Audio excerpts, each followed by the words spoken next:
Hello, everybody. Hopefully you can see me. I'm so sorry about what's going on with I can't call this company the name that it is. So I'm going to say the video streaming company that cannot be named. Otherwise, they'll ban me from this streaming company. But I'm so sorry that I can't go off the event.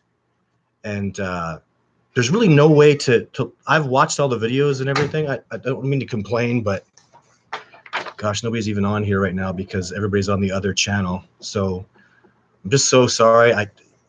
Going live I'm very tech savvy, and going live is crazy. They'll tell you how to set it all up and do everything, but actually to go live, like to actually do it and go live, there's no way to go. There's not like a play button you can hit. But anyways, thank you for joining. I don't mean to be pissy, but oh my God, I'm so unimpressed with this garbage. Wow. Are people even, I don't get any chats in there. Can somebody say something so they can hear me? I'm pretty sure my audio is good. I can't check it because you just can't. Anyways, it's really, really a huge problem. I hope they fix it. Yeah, I've been through all the tutorials. So anyways, I'm going to just start going to the questions. I see that I've got 159 people on. Can I get a like if anybody's there? Give me a like maybe, just so I know. I'd love to see some chat up. In the meantime, again, thank you very much for joining me. I'm going to be answering first questions from the forum. If people start popping up with their questions, that'll be fantastic. I'll start answering them on the side. Everybody right now is waiting for me to go live on the other spot. I'm actually 15 minutes late. I've been trying for 20 minutes to get this working. It's been a total disaster. But anyways, so Phil has a couple of questions. He's from my forum and he's part of my cooperation. And he's from the UK, like somebody else who runs my website, Amanda. Getting lots of support from the UK, so thank you very much for that. Phil's first question, which was really cool, is about Sasquatch and being dangerous. He wanted me to talk about, he knows about an incident that happened in California. I've actually got footage of Sasquatch in California. And the incident was very dangerous.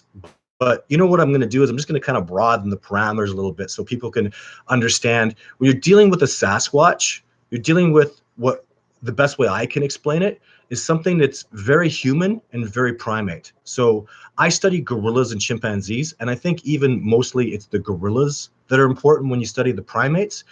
And they're kind of a good mixture of gorilla and human being behavior. So, and even gorillas have a lot of great similarities between obviously gorillas and human beings, because they are primates, and you know there's only what are there, chimpanzees, gorillas, bonobos, orangutans, and human beings. There's only 5 primates in the world, and there's a lot of similarities. But what I tell people is really just, so there is no book, and you're dealing, these beings are so intelligent that you're going to get serious differentiations in behavior from Texas and you will in Alaska. There's got to be a separation. I would even compare it to dealing with natives when the when the Europeans came here. Some of them will scalp you and kill you, and other ones will trade with you. And you know, the Sasquatch are very much like that.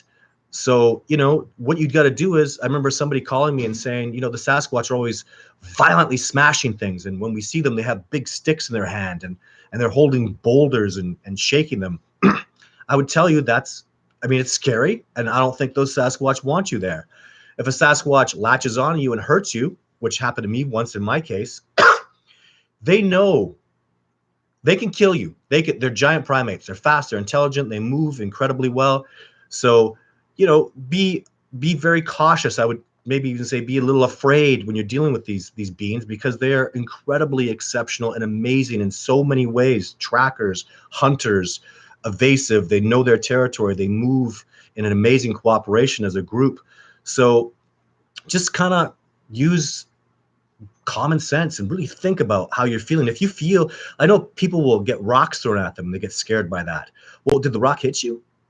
Or did the rock kind of get lobbed by you? That is more just getting your attention. If the rock whips past your head, misses you by an inch, and you keep moving forward, and the next one hits you, that's, you know, I think the first one meant stop going that way. The second one that hits you, that doesn't quite hurt you, but, well, it hurts you, but it doesn't, injure you to the point where you can't move anymore, is another warning. And, you know, if the next rock comes whipping past your head and it's really big and you think, you know, that just missed me and that would have killed me, then you stop doing that. And I'm telling you this because that's happened to me. So just really try to use common sense and be cautious. So, that's what I have to say about that. And Phil also asked, excuse me, about trees. Uh, Sasquatch taking to the trees. I've noticed that the young ones really like the trees. I mean, just like young bears. Even I would compare a lot to bear behavior. I remember somebody telling me that the adult grizzlies can't climb trees. Wrong. Big grizzly bears, I've seen the females like 2, 3. I saw probably a 400-pound female rip up a tree and rip branches, and even the tree had like branches all around it. She found her way through. So, and the same thing with Sasquatch, I would think. But I mean, you got to understand, once the Sasquatch get to a certain age, like the big dominant males, he's primate behavior is very dominating, and they don't want to. Running up a tree is kind of an act of hiding and evasion. And I've noticed that the big males, they're big, dominant, giant primates, intelligent hunters, trackers. They don't want to run away. They're tremendously powerful and very dominant. So I think they can climb trees. And I think if it's advantageous for them to get a view, they're going to climb a tree. Or maybe if they're hunting and going to kill something, they'll rip down the tree. But as far as just climbing trees, I mean, I think that's just a little... it's just a sense I've learned over the years. A big Sasquatch climbing up a tree. On the other side, though, the video 5 Sasquatch I called Jake, he was a day watcher, and I saw him going up trees extremely impressively. And I have a video 7, that thermal video. The Sasquatch up that tree is a good, gosh, I'd say at least between 600 and 700 pounds, that guy. There's no branches on that tree, and he went up at just by holding his own body weight in that mid-tarsal joint and the foot bending. So, yeah, they can, and they're impressive. Like giant gorillas, big giant male gorillas, 400 pounds. I've seen them climb trees. So, they can do it. I hope that just answers the question really well. Amanda, and I'm assuming this is my Amanda from the UK, asked about the whites of their eyes. And I don't really, there is no whites in their eyes, I think. I've seen their eyes look really dark to light brown. So, I mean, video 8, if you've seen my movie, that Sasquatch is really, really, his eyes are, they look dark brown. I mean, but an eye will look, a dark brown eye will look different in different kinds of light. But I've never seen a white of the Sasquatch eyes. They're always dark brown to blackish looking. So I guess the answer to that question is, not. But gosh, I got nobody commenting here. Whoa, I just lost my freaking channel. Holy crap, what just happened now? Oh, 1 second. Okay, I'm back. Goodness gracious me, this is just such a mess here. Anyway, a really good question. Might not seem like much. Woody asked about, he's getting these kind of triangles kicking around that didn't seem natural and on his porch and in weird places. And I worked with a researcher who I just think is just totally amazing, Randy Brisson. Boots on the ground, fantastic, incredible individual. I really think very highly of him. And one thing he did, though, he was talking about these triangles and these shapes all the time. And it was very, I don't know, he was pushing my paradigm, and I found it was annoying me. We kept talking about, look at this, and I'm like, dude, these are just happening natural. And then we went backcountry where and it was following a Sasquatch trail where there were Sasquatch tracks, and we were at a point where I don't think there was really any humans that had been there in years, if ever. And we walked up where there, again, Sasquatch tracks all over the place, very organic, and they were around, you could hear them. And we got to this steep kind of cliffside, and there were all these triangle shapes, little sticks that had been broken into triangles, and it was all over the mountainside and up on the trees. And that convinced me. I felt like a jerk because I was being annoyed by him talking about all the triangles, and there I was looking at what I was very convinced was not done by humans. And since then I've been very convinced of it. So, but that was his Sasquatch in his research area. I've seen it rarely in radium and not at all in Nordegg. So in Nordegg, I saw them rock stack, which was really cool. Maybe talk about that for a second. What was amazing about the rock stack that I found in Nordegg was there were 3 rocks that were stacked. This was between expeditions, and I'm not sure the exact day that it happened. It's kind of funny that we weren't really noticing it. It seemed to be there for a week, and then suddenly we look and there's a stack, and we check a picture from a week ago, and the stack was there. But what was impressive to me was these rocks, the ground, they're in the ground. You know, this is by the Rocky Mountains. Nordegg is close to Jasper. There's tons of big rocks in the soil, but what the Sasquatch did was they literally just reached into the ground and tore these rocks out that are good shape. Like they were all the same approximate size of rock. And they weren't digging around for them. If you told me to do that, I'd have to dig around for 20 minutes. I'd make a hell of a mess. It seemed like he just reached straight into the ground, you know, and even, you know, between 6 inches to 1.5 feet deep, these 3 rocks were. And they were literally just, he reached straight in and ripped them out. It was like clean. It's like he knew exactly where to grab, which was very, very interesting to me. So, you know, I don't know what do you say about that.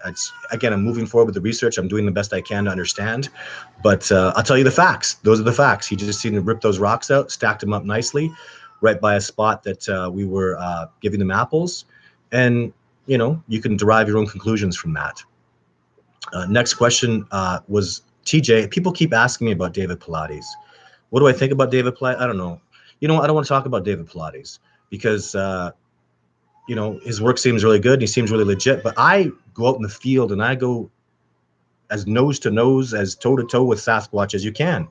So his research is all about them killing people and taking people. And I don't want to study how, if I'm a bear expert, I want to study how bears rip people apart and how bears maul and attack and what happens to your spine as it tears them apart and how they, you know, I want to know what to look for, and that's what I do with bears. Is I look for signs of them being aggressive, and I look for signs of them showing predatorial behavior. But I don't want to study them killing and murdering, the horror that they do. So I'm glad he does it. He's certainly filling a niche, and he seems to do it very professionally. But I don't really want to talk more about it than that. So I'm let him do what he does, and I'm grateful that he does what he does, and I hope his work is real. And you know, that's all I have to say about that. So people, so on the forum, our forum, sylvanic.com, one thing that I thought was really, really cool, and I love this, was the therapy of going on the forum, which is so important. My goodness, when you've seen a Sasquatch and most people ridicule you and mock you, like my friend and mentor, the late great John Bennernagel would say, everybody sees a Sasquatch, discovers a Sasquatch for himself or herself. But after that, there's a lot of ridicule and, you know, mockery and discomfort, as he called it. And so they kind of keep it to themselves. And it is, my goodness, the 2 women that I talk about that were going to testify in my British Columbia case that had seen Jake, the Sasquatch, they saw Jake like walk up to the vehicle. It's in one of my videos. It's called Mind-Blowing Testimony of a Sasquatch. These women saw Jake walk up to their car and put his hand on the bloody hood, 3 of them.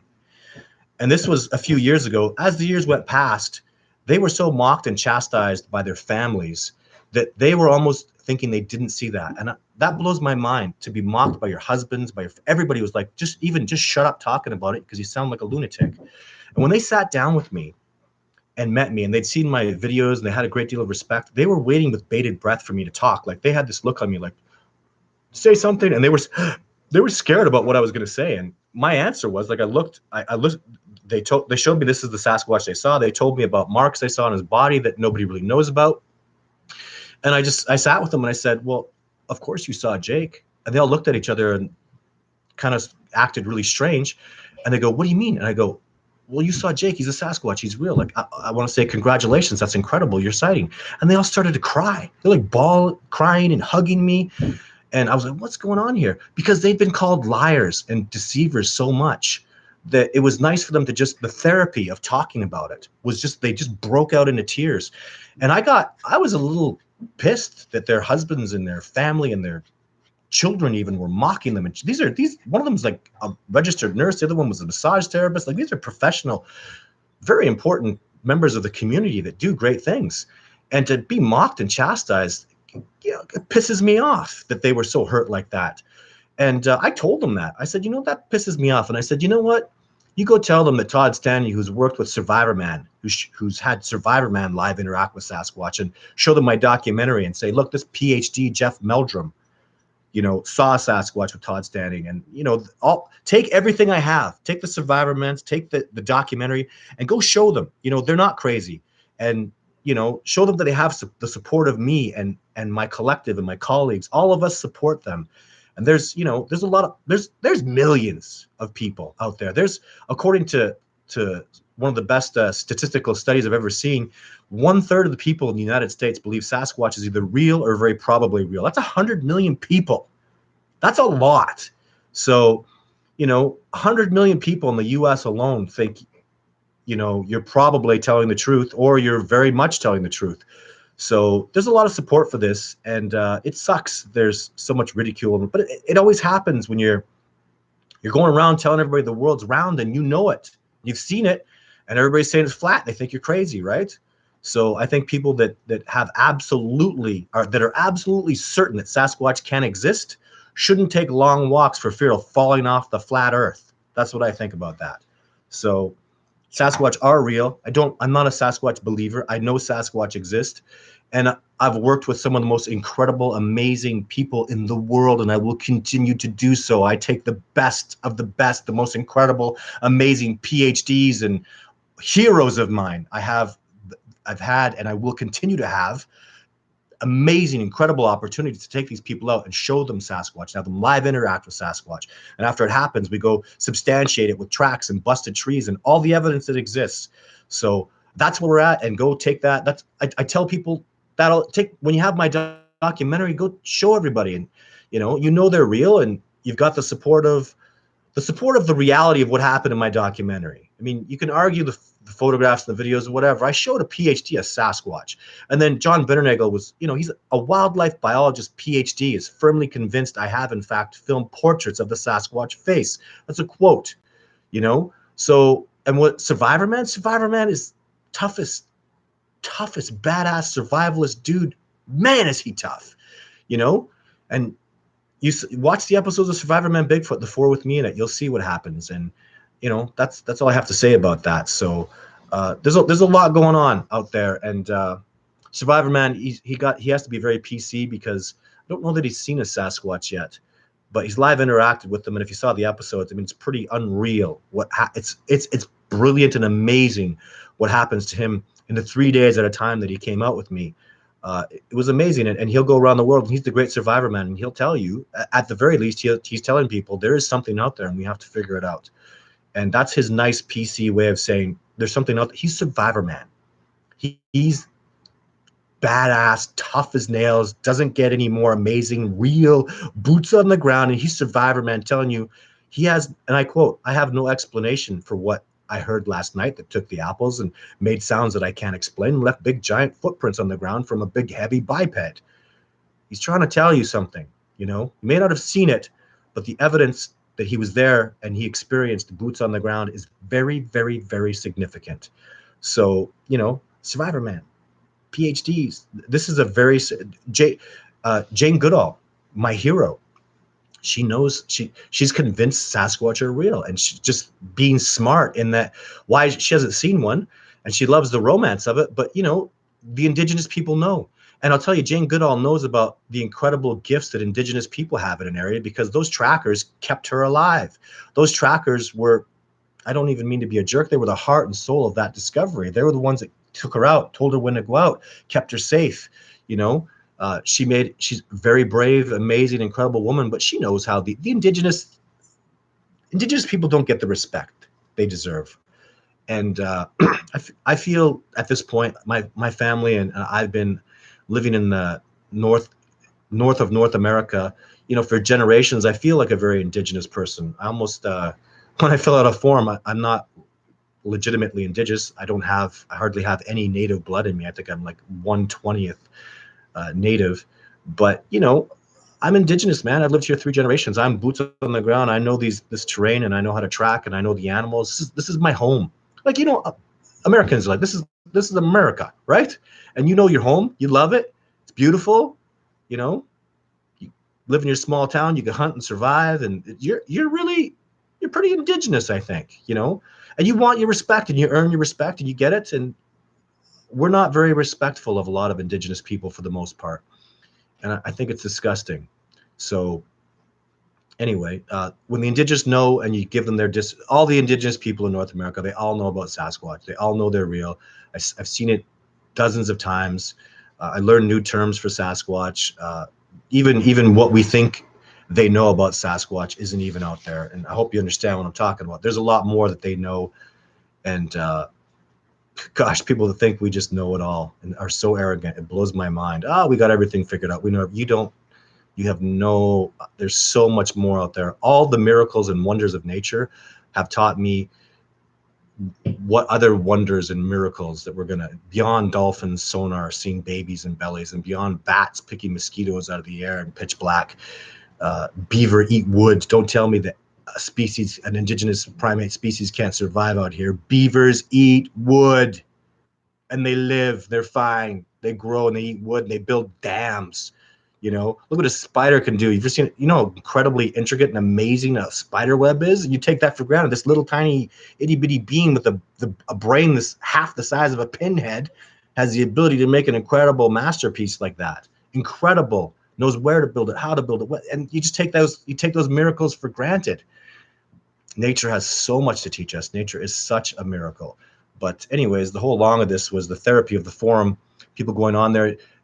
Most of the people on the forum are, know that Sasquatch is real. They're good believers. And then, there's a lot of people there too that are skeptics, but just listen. And it's a good, healthy place to go talk about it. Or, even any forum. It doesn't even have to be mine, but that's the goal, is to make our forum a place where people can go and talk and let loose and do some therapy. It's good to talk about what you've seen and have a discussion about it. And even talking to people that are going to be open-minded enough to listen to you, Hey, I was just talking to a guy this week, is like, he's scared of the Sasquatch, and because they threw a rock at him. I asked him, what do you mean they threw a rock at you?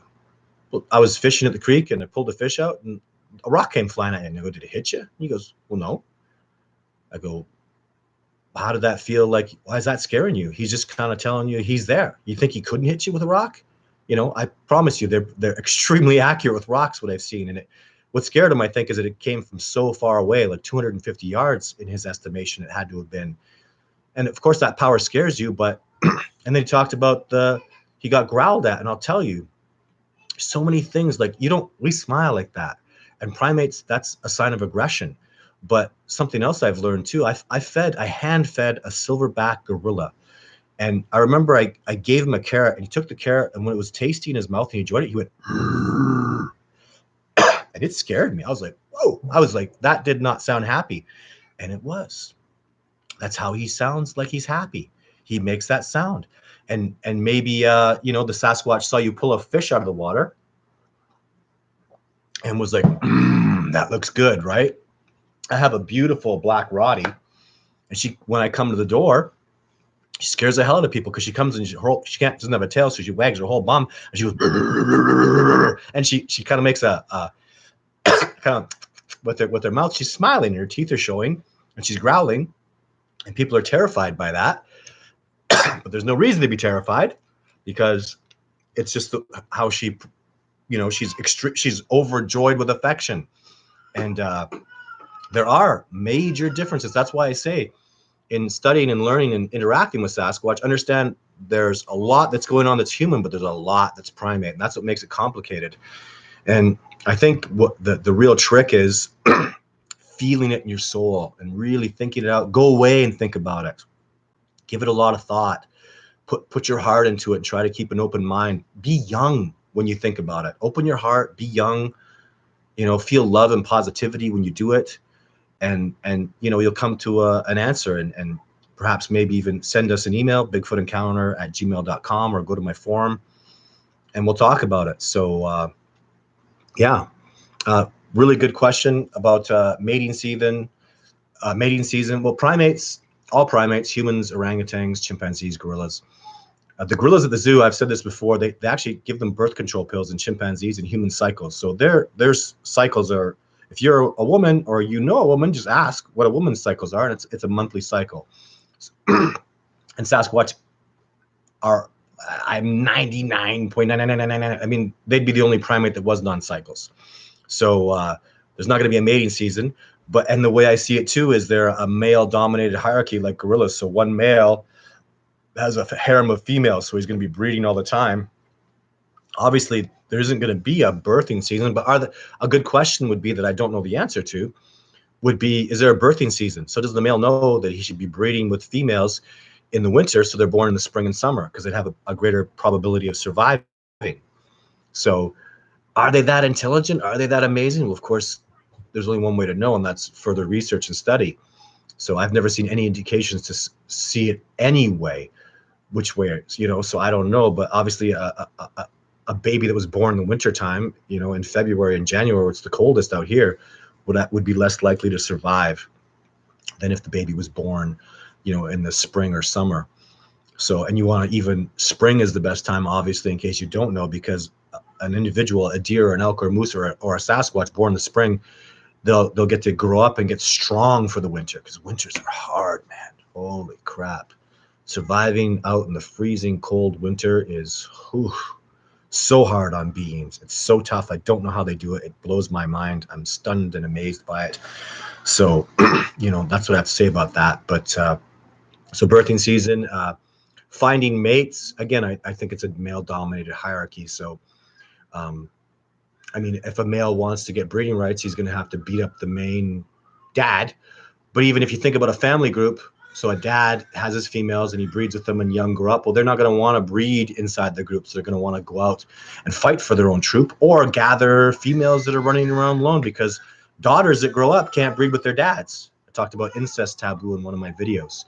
So, it's not really going to be so complicated. It's going to be very, again, just anthropology, incest taboos combined with primate knowledge. Again, I just think gorillas are like top notch for that.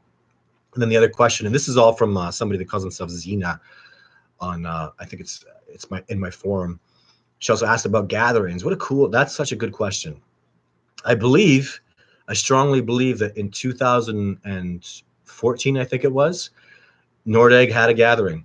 I couldn't even catalog all the individuals that were out there.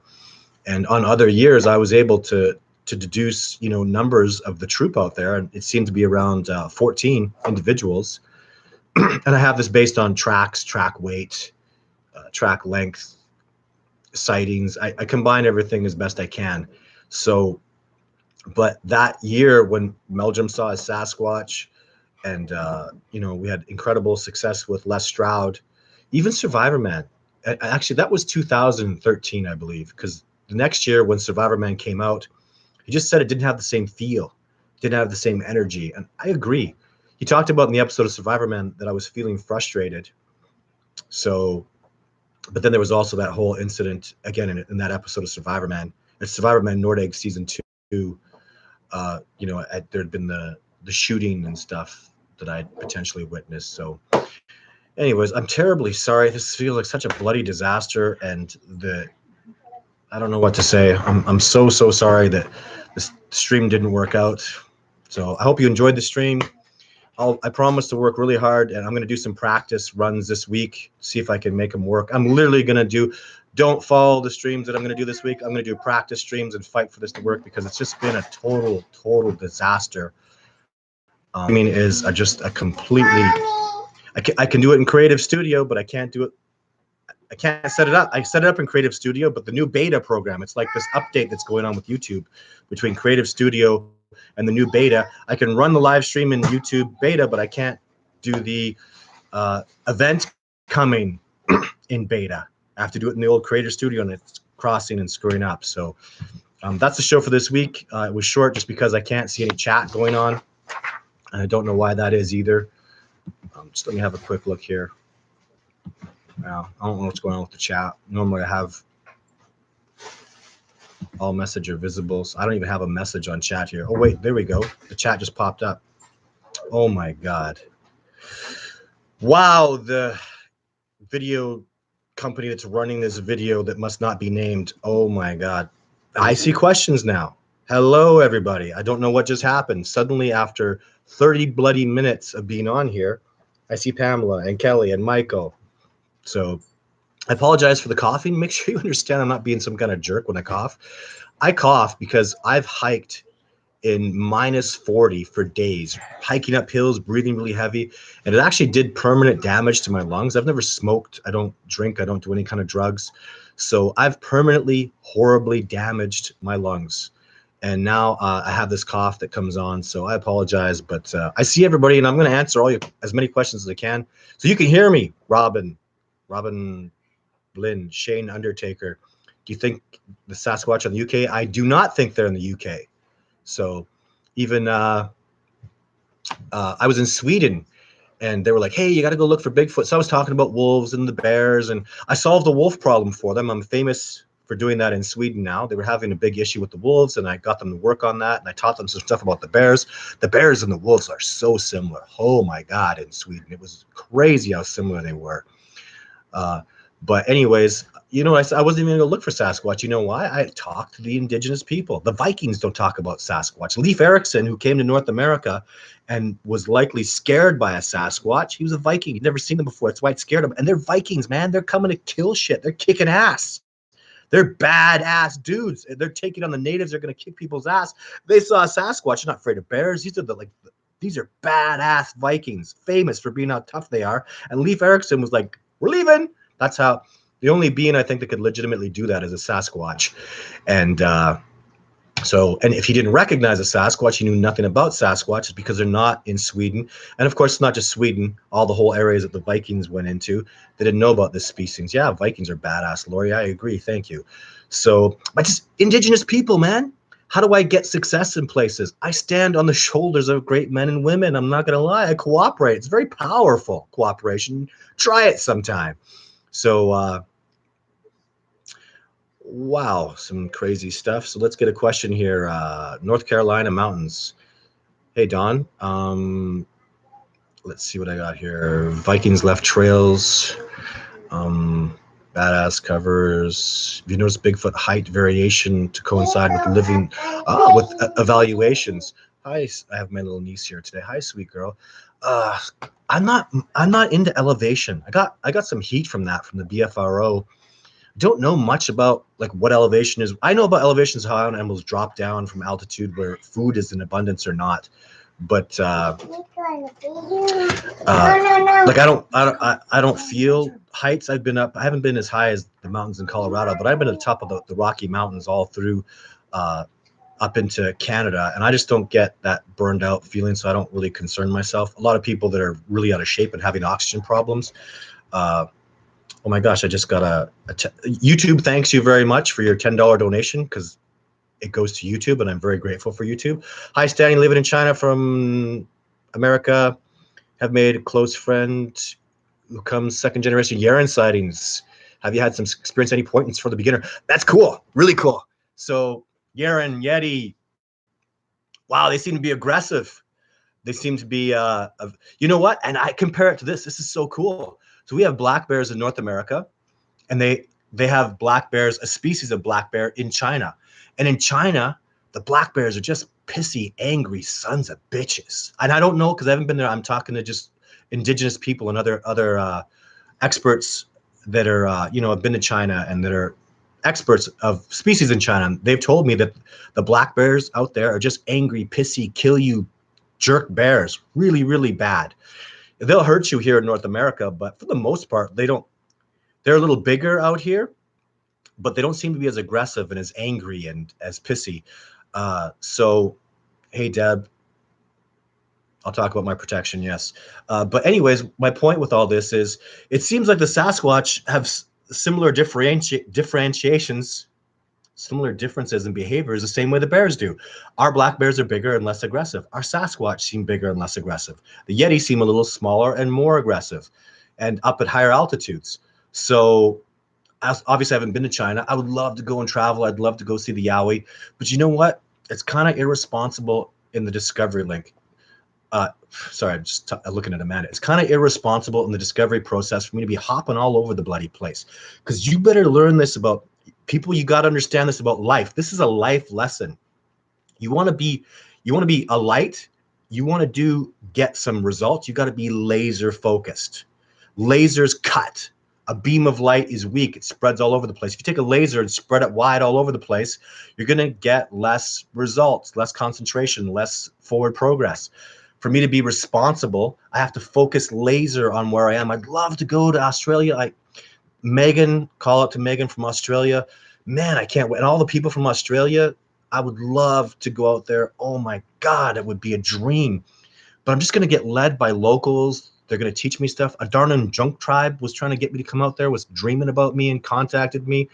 But I really need to be laser, you know? It would be, if I went out there and did stuff, it would be a lot about entertainment and learning. But, and so, you know, if you're going to make a larger donation, you know, the donations are really mostly for YouTube. And again, I'm very grateful for YouTube, but you know, that's where most of it goes, just so you know. If you want to make a larger donation, go to my website, sylvana.com, make a donation there, and you know, it'll mostly come to me. And then even, you know, become part of the cooperation. If you've got lots of money to donate, join the cooperation, make a monthly donation. You can talk to me and give me your advice and help out. So somebody asked a minute ago, I'm going to start hammering these questions about protection. Well, yeah, I carry protection. Things are going to get pregnant if I don't use protection. Joke. No, I carry, you know, I make sure I have bear spray, and yeah, I make sure I'm very protected, but not for the Sasquatch. Never for the Sasquatch. I'm not bear spraying a Sasquatch, and I'm not ever drawing a gun against a Sasquatch because they would kill me. Sasquatch are very intelligent beings. They know what a gun is. They know what a gun can do. If you pointed a gun at one Sasquatch, a Sasquatch you didn't see is going to kill you. And if you don't see that by my work and my research, every time I see a Sasquatch here, it's the one over there that throws a log on me. Or it's just they always move in that cooperation. They're so advanced. Don't mess with a Sasquatch, guys. Wow. Even if you pointed a gun at one, I think by the time he saw your trigger move, he could move. Like, he's so fast. And man, maybe you hit him. Whew, what's going to take down a Sasquatch? What if the slug doesn't work? Where do you hit him? Like, and why? I don't know. When I take women out with me, you know, women are known to steal Sasquatch, and I'll tell women, honest to God, I'll fight for your life. If a grizzly bear, a black bear, a mountain lion comes around, those are the dangerous species. Wolves are not dangerous. If someone tells you wolves are dangerous, they don't know what they're talking about. Wolves have never in recorded history attacked or harmed a human being without some kind of provocation or doing something foolish by feeding them or dicking around with them. So bears, black bears, grizzly bears, and mountain lions kill and eat and murder people every year in North America. They are and can be dangerous. So that's why I take out protection. I do not believe in reptilians, Lori. Well, actually, it's not that I don't believe in things. I don't know about them. You're talking to somebody. I know I'm a wilderness guy. I'm a boots on the ground guy. I could talk about wolves and bears. That's really what I feel like too, as just a wilderness guy. But there's just some things I don't know about. I don't know about reptilians. I don't know about dogmen. I never heard anything like that. Are they real? I'm not saying they're not real. What kind of a jerk off would I be going, well, Sasquatch or this paranormal is real, but that's not real. But you know, I don't know. I hope you can appreciate that. I'll just say sometimes I just don't know. Linda is asking, what do you think of the 9 students in Russia that died in the mountain years ago? I don't know about the Darlow incident. So what I do know, infrasound is absolutely real, Sharon, and we're studying that and learning about it. Man, infrasound, Sasquatch do infrasound, gorillas do infrasound. I've been hit from gorilla infrasound in a zoo that knocked me out, and it felt just like what the Sasquatch do. What was I talking about? Oh, but there's a cool incident of this little boy that's been in the news recently that he disappeared and he said he stayed with bears. And there's lots of I have a very superficial knowledge of this, but to me, this is very wow. I mean, okay, in the area, are bears in hibernation mode right now? They should be. I don't know for sure. I don't know the exact location, and if I did know the exact location, bears are very groggy and kind of like drugged up. All animals are that are hibernating. I've seen squirrels come out of hibernation looking like they're all on drugs and all wobbling around. So, but I was seeing, I don't remember the specifics. I was just seeing things that about the incident that didn't sound bear-like to me, but could he have cuddled up to a bear? Yes. I think he said he was fed or something though. So that doesn't, a bear is not going to feed you, but it's a very interesting situation. Again, this is just talk, right? We're just going to talk. Did a Sasquatch, hey, what if a Sasquatch did take him and save him? Is that going to prove Sasquatch are real? Well, hell no. We've got DNA. We've got Jimmy Chilcott's dermal ridges. We've got Jeff Meldrum's testimony. And I'm taking people out and showing them a Sasquatch. So is this little kid's getting saved by a Sasquatch going to do anything? It's just nice little, let's have a chat about it. Let's talk about it. And, it's an interesting conversation, and the possibilities are really cool. But anyways, yes, bears got to be groggy now. Yeah, see, Lori knows what I'm talking about. They act funny. But there was just something about the little boy's testimony that sounded like didn't sound bear-like to me. And a little boy, would he know the difference between a bear and a Sasquatch? The same color? I don't know. Anyway, it's very interesting. Sasquatch save people. Sasquatch saved my life. Would a Sasquatch take care of a little boy? Absolutely, for sure. It's yeah. So very interesting. So where are we going here? Hey Todd, did the Sasquatch give you gifts? Yes. Timothy. Oh man. Boy, you guys just punch me in the face with these questions, right? So probably the coolest. In the beginning, I was kind of denying the gifts they were giving me. They were little sticks that were kind of twisted together. And I don't remember if they were in a triangle shape or a square. I just remember there were like berries in this little twig thing. And I was like, what the hell? Those are edible berries in the middle of a rock trail. Like, it's funny how dumbass you can feel sometimes when you're like, wait a second, berries don't sit in the middle of rocks. Nothing would take a berry and put it there. And you realize those are gifts from Sasquatch. Even what was incredibly amazing about the berry gifts that I was seeing is I forage and I eat food. And then they would leave some plant and some berries that I don't eat. And I don't know about these things. And I go and I study, and that plant was edible. And those berries were edible. It's like, I always tell people they're my teachers. I'm their student. And they're teaching me, hey, you eat this, but you know what? You walked right past this plant. You should eat that next time. So, and even one plant, I couldn't find it anywhere. And then I talked to a native lady, and she's like, oh, yeah, these are delicious. And they're really good for that. And even maybe this plant was very medicinal. And the Sasquatch, this is kind of embarrassing to me. The Sasquatch, when I'm out in the wilderness, I don't talk. I'm just quiet. I mean, I'm out there for 7-10 days sometimes, and I'm just really quiet. And this really bothers me, but the Sasquatch, I'll cough once in a while. You're hearing me cough here, and I have, especially in the morning, I'll cough a little bit. The Sasquatch call me, I am to the Sasquatch. So it took me years to figure that out, because I'd go back to my colleagues and I'd be like, the Sasquatch came around. They hear them make this terrible sounding cough. It sounds pathetic. It's like, it doesn't, they're obviously not coughing, but I think that's what they call me. And anyways, yeah, it's kind of embarrassing, but it's a truth. I tell people when I go on an expedition in radium, I'll tell them, if you hear that sound, it's like them saying hi to me. So it's funny how they're so honest, right? That's the sound I make, and that's the sound they know me by. But anyways, the gift they were giving me is something that seems to be something that clears up a cold. And maybe I should be taking that plant. Maybe I should be looking for it more. The next time I see it and they give it to me, I'm going to eat that plant. Maybe it'll help my lungs, right? But probably the coolest, one of the most incredible things that's ever happened to me. This is a big, long explanation, but I'll tell you, I was leaving, there was a Sasquatch structure in radium, and I was leaving apples on it, and they were putting salmon back on it, Kootenai salmon that they had speared. The salmon had a spear hole in them, and they were put back up on the structure. So yeah, they take the apples and they left me salmon, for God's sake. That led up to a horrible grizzly bear confrontation, because the salmon they left had a grizzly bear attack me. He'd found the scent of it, but it's a really long undertaking. And anyways, it was just more of the Sasquatch taking care of me and protecting me. They're just so awesome. I love and admire this species so much. If you don't know that, like I see the Jane Goodall love of chimpanzees. Man, Jane Goodall is so awesome. She's in front of this big hall of PhDs and all these people that are all these experts, and she goes, "Good morning, everybody. I'd like to tell you to greet you, but the same way a chimpanzee greets people in the forests of Africa." And she's this pretty blonde lady and all these PhDs, and she goes, woo, woo, woo, woo, ah, ah, ah, ah, ah, ah, really loud, like, and it's this perfect chimpanzee call. And people are like, if somebody else had done that, they'd think, man, that person's crazy. But this is Jane Goodall.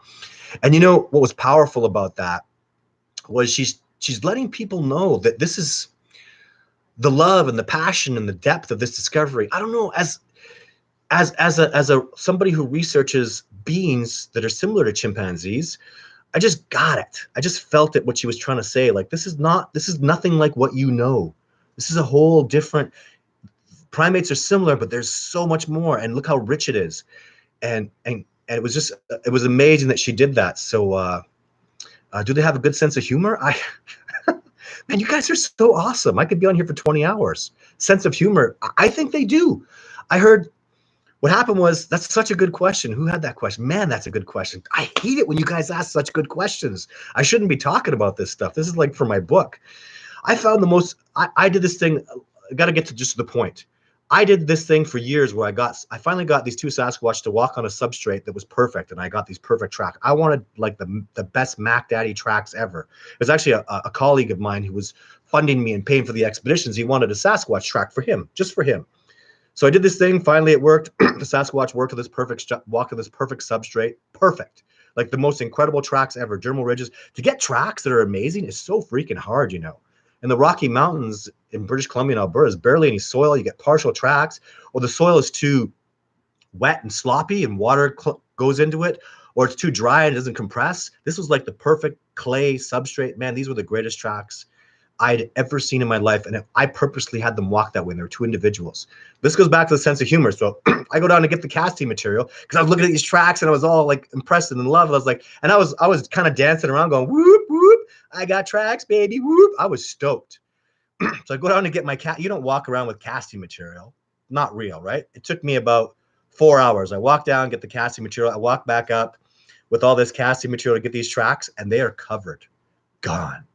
Like I had no idea where they were. There was like a professional landscaper came in. Everything looked aged, and the rocks that were covering them were all perfect. And I remember looking at the tracks, and I'm sorry, you know, but what the F?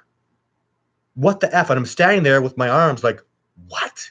And I hear this, hey, really loud. And you know what that was? Ha ha. You don't got my tracks, brother. So that was like one of the sense of humor things that I thought I experienced. And it was just that when you're out in the wilderness and you're all alone and it's silent and energy is real serenity, you'll feel like it's calm. You feel the earth, you feel the connectivity to it. You feel your way through. I really get that. And then that energy, when it was, hi, it wasn't just the sound, it was the power of the energy that hit me. It was really loud, but it sounded just like, hi. That's why I tell people, use your feelings, feel when you go. Like, listen to your heart, get connected. It's just the best way to do it. There's no better way. They're just like us. That's why people are scared of looking into the mirror. Technology. I actually, Michael, that's a nice point, but I don't think civilized men are much like them. I think we have a lot to learn from them. I think when I found out there was human DNA in the female side of the Sasquatch mitochondria, I was very disappointed to hear that. I was like, so the pure species isn't there anymore? It's been tainted with human DNA? You can't argue human DNA mixed with those incredible primates. We're not tough like them. We're not big and strong. I was concerned about that, but I think that their differences, they are the most man-like primates. So you're right. But I think their differences are so beautiful and so profound. I think this discovery is going to change the world forever in ways like nothing has ever done. We're going to see the spirituality, the connectivity they have to nature, the love, the abundance they live in, the simplicity, the brilliance of it. I think it's going to change the whole world. And I'm a little guy. I'm just a little dude. You know, there's nothing special about me. I've just worked really hard and I've been really in the right place at the right time. Anybody could have done what I did. There's nothing special about what I do. And my point is, they're very special. They're amazing. They make me special by doing what I do. People are attracted to me because of what I know about them. And the discovery that they'll bring to the world will change the world. And I love this beautiful planet. I'm so passionate about it. I adore this beautiful world. Oh my God, the plants, the animals, nature. I love it. I love the civilization and the technology. There's wonder to it. I just had a beautiful meal from a credible artist chef today. It was like artwork for food. I love that stuff. I like my phone. I like the fact that I can live chat with all you people. This is amazing. But just the discovery that what they'll bring to us is so amazing that it'll just shake up the whole world. Must be rough on Sasquatch and -40. Yeah, dude, Eddie. Whew, I don't, man. I see animals out there, deer scraping the 3 feet of snow away so they can get some food. Greetings from Germany. Thank you. I love Germany, man. I love Germany. Whew. I learning Sprechen Sie Deutschland. Oh my God, I love Germany. I have a German stepson. I had a German exchange student, Johann. Man, just amazing part of my family. So I have a special connection to Germany. I have a family in Germany. I can go there anytime I want. So they wouldn't allow you to put them in a zoo. No, you know why they can't be in a zoo? And it says ROM 30. They can't be in a zoo because they're sentient. That the zoo question with gorillas and chimpanzees that debate amongst primatologists. Are they sentient enough? Are they a people? And the gorilla debate is it's very much a debate. With the Sasquatch, you think it's going to be a debate? I'm sorry, I used to kind of try to be quiet about it, but they may be more sentient than we are. So, like, and that's the thing about the court, is the court case, what happens if I win the court and I prove that there's a sentient species? And I'm not sorry, but they're sentient, man, and there will be no debate over it. There will be no discussion. I will show evidence and prove the species. I promise you, they can't be in a zoo. There are people, and that's what makes the discovery so crazy. Is now, do they have land rights? They're an indigenous people. Do they have land rights, and how does that affect things? And the answer is, we just figure it out. The miracle of this discovery. People are already worried about the money, and money, man, money. Wow, what money does to people, and the greed and everything. But I'd say this to the money people that want to stop this discovery, because there are people that want to stop this discovery. I've seen so much evidence that the money doesn't want this discovery to go on. And I say this to them, let's just leave you guys do your work. You're going to do it anyway. Leave it to you, uh, give you your work. Let's just make this discovery, and we don't need to stop industry. People, you know what? People need these jobs. I know people that they feed their families based on the forestry industry, and who doesn't have trees and tree beams in their house and use plywood? So I do, and I hope and I feel that a lot of the logging we do is very sustainable, and we can make this discovery. It doesn't have to be about the money. We can figure it out, and haters gonna hate. Yeah, lots of haters out there. People have funny Joe Mama, funny name. Could Bigfoot understand a picture message? That's interesting. I've never been able to. What made him crazy once was I think I strongly believe it made him crazy was a picture message. An expeditioner I was with, it was just him and I, and he drew a picture of like a bigger biped, which was a Sasquatch, and us two. And I think what happened is, as we left and went around the corner, a few minutes later, it got crazy. And I think they appreciated that. So the drawing in the snow that he did, it seemed to elicit a response. It was really, really interesting. But I've left like a Sasquatch doll out once, and I never left a picture though. I don't know. They have like such a fear of technology. I try to be very.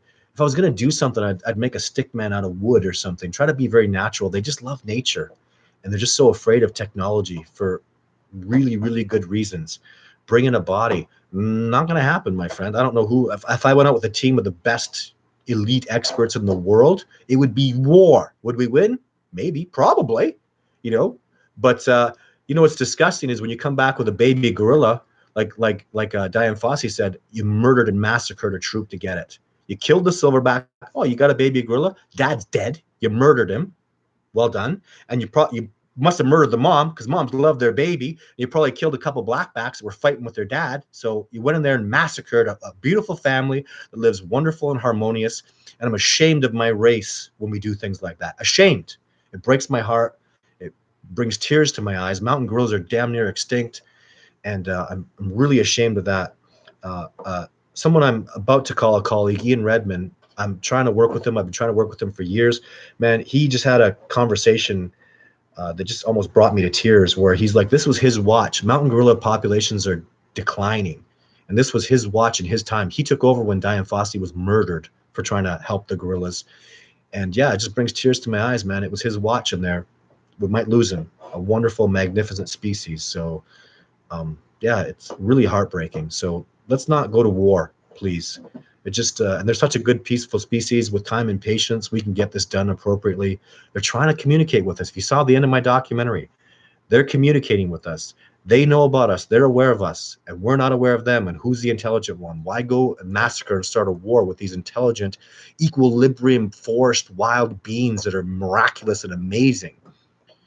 No hunting, no, and you couldn't. I don't know. Might lose. Why go out there? I remember a guy talking to me, and he was going to come out with his brother. And I'm like, what would you do if the Sasquatch killed your brother? Like, if you put body armor on, they throw 20-pound rocks, going to take your head right off. If a 20-pound rock comes at you at 100 miles an hour and hits you in your body armor, it's gonna crush your chest. You're gonna go flying. If he latches on you, he's gonna tear your head right off. Like, go to war with them? I'm like, what would you do when if your brother gets killed? And he's like, I'll lose my mind. Well, let's not do that. Why go to war? Let me do it peacefully. Let's get out there. Let's peacefully recognize them. Let's earn their respect. And love is positive. Love is energy. Love is the future. Love is strong. Hate, killing is a sickness. There's a line, people. Hate is a sickness. It's like you're sick. Literally, the lying. You think there's strength in hate?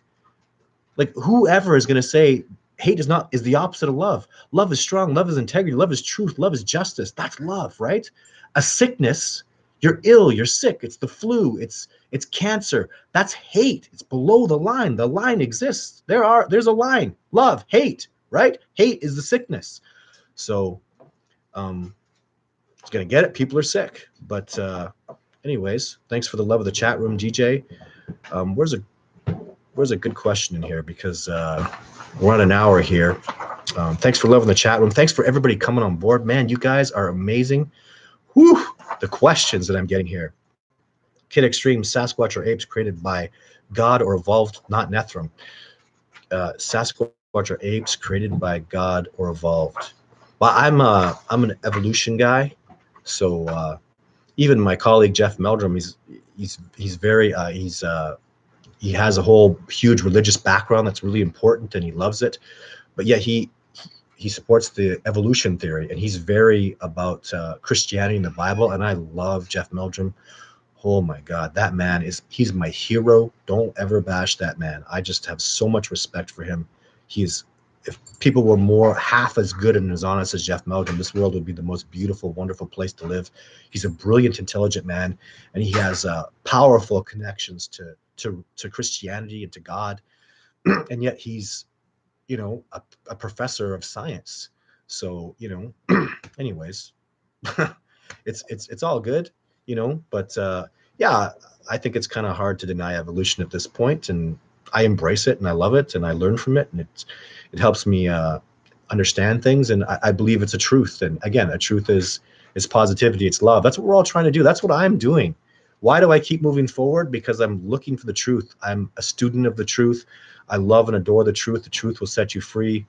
I pray that the truth comes to me in life in so many ways. An old night code, I remember, that talked about, say the truth no matter what, even if it leads to your death. Man, I wish people were more like that. I swear I've seen a skunk ape in Florida. Yeah, I've been to Florida. I've been on those fan boats. I've been around. I couldn't believe how beautiful the Everglades were. People were telling me about, you go in the Everglades, you get lost in the beauty, and you live there. I'm like, the Everglades swamp. And then I was there. What a gorgeous, beautiful place. It's not my terrain. It's not my substrate. I have no idea. Dude that was training was like, okay, after, let's jump in with the alligators. I'm not jumping in there with the alligators. Well, you just move like this. They won't attack you. Get the hell out of here. Going back to my West Coast, from like California, Oregon, up to Washington, British Columbia, Alberta, and back down through Montana and then Idaho. That's my home. That's my terrain. That's my species. That's what I get. That's where I get the wilderness, and I feel it and I love it. My friend Jeff, he's also a great man. Hope you accept my friend request. Remember, Jeff is like me. He's at 5,000 maximum followers. So follow him. If you follow somebody, Jeff and I are very public, and you'll still get all our posts. And you can always message people on Facebook. So even if you're not friending them, and I do try to check I'm good to get a hold of on Facebook. I'm having some life has really punched me in the face right now, and I'm having a lot of trouble.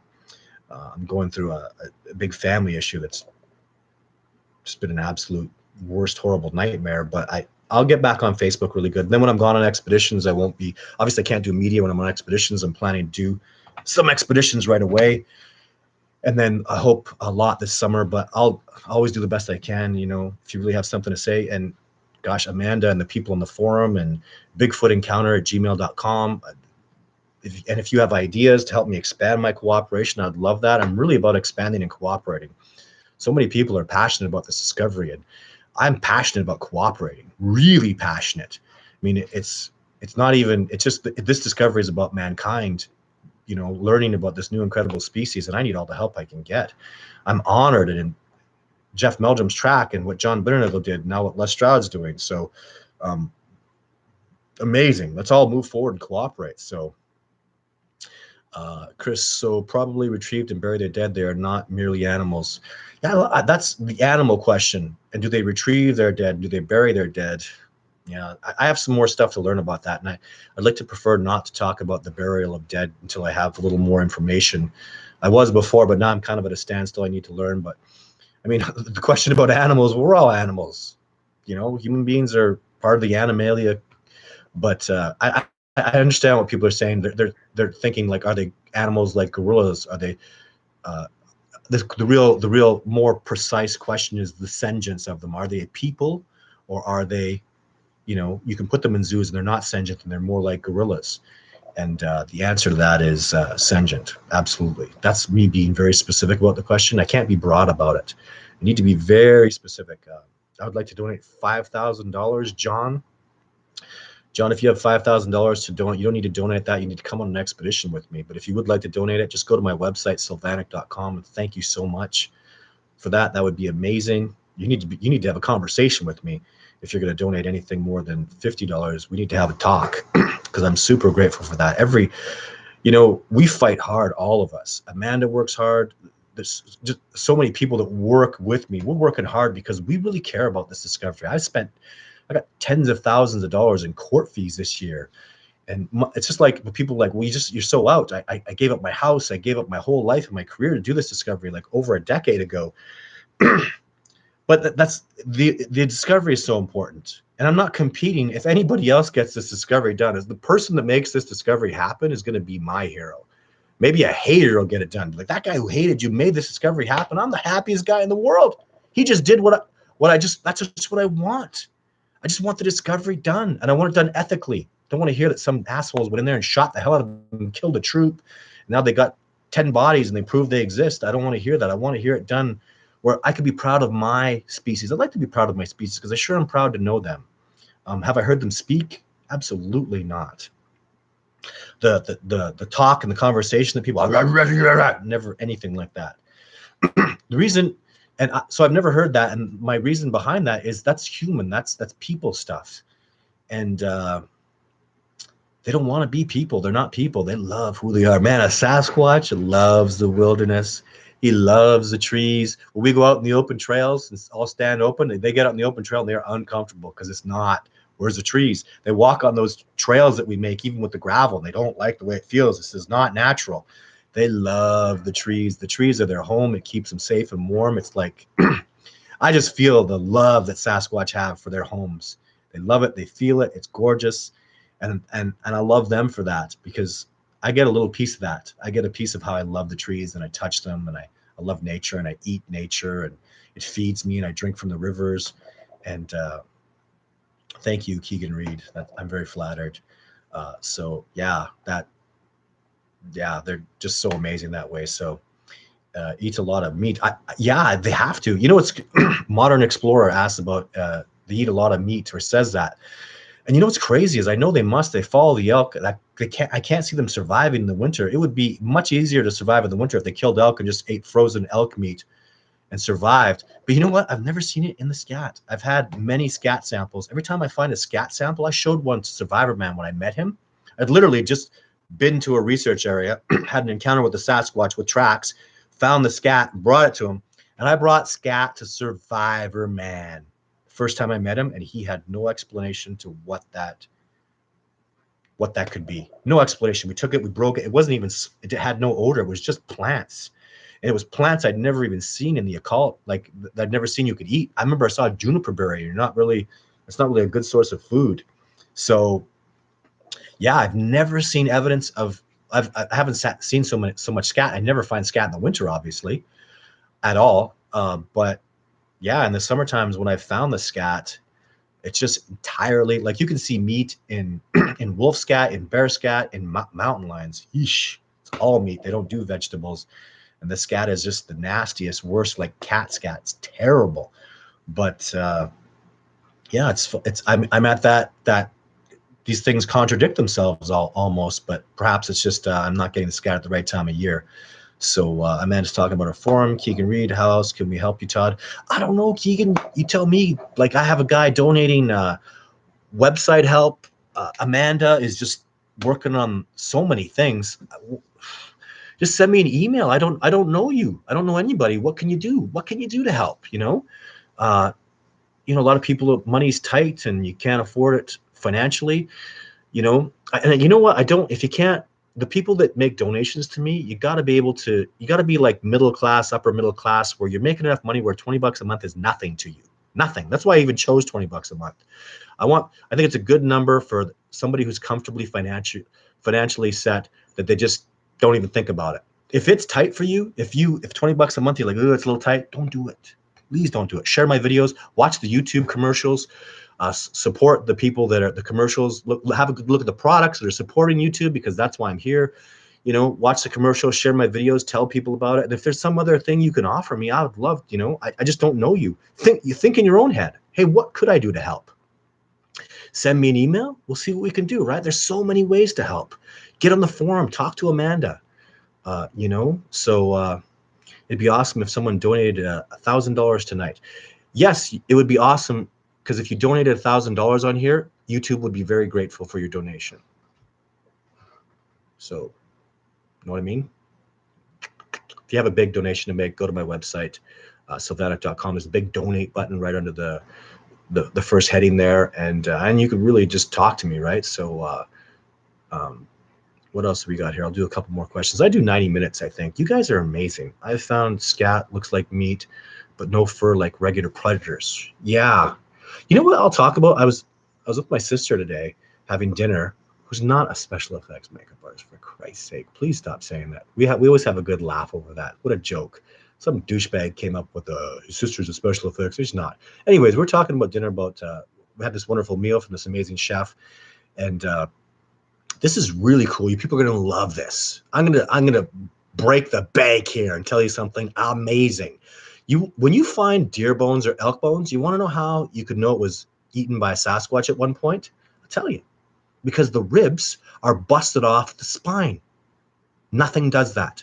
Bears don't do that. All the ribs, especially the big ones, will be snapped off the spine. Do you know why?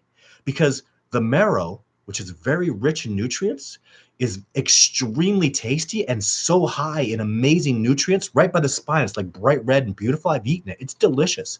But nothing can snap the spine, like snap the rib off the spine. You got to be powerful. I only ever did it with a deer rib from a smaller rib, and it was right at the top. When I broke it off and I had a taste of it, it was unreal. In fact, my body felt energized in some strange way. And the native woman that was there smiled and laughed, and she said something, and then the man translated. She goes, "Very wise of you. How did you know that's one of the most tasty, amazing things you can do is snap the rib at the base, right by where the spine is, and you can suck the marrow out. It's very delicious." And and when you see that, nothing in nature does that. I'm telling you, bears don't snap those ribs off like that.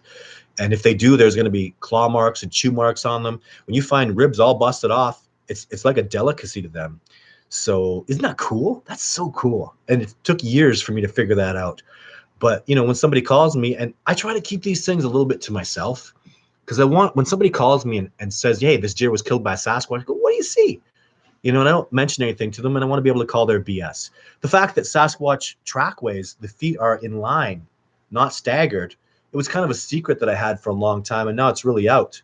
It just stops the hoaxing and it helps me separate the real from the not real. But I really feel, to be honest, I'm at a level with talking to people and stuff. It's getting really hard to fool me, I think.